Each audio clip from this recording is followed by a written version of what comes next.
imamo budućeg predsjednika Nezavisne države Hrvatske, gospodina Dobroslava Paragu, koji imamo danas i u Splitu veliki miting kao što znate, a obići će još 3 mjesta ovdje u ovom vašem kraju.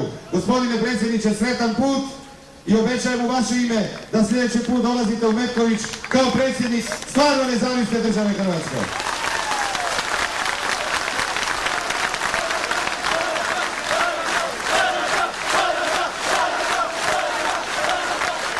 Inače Thompson, a sad ću vam je otpjevati Aspalat Hos, brat.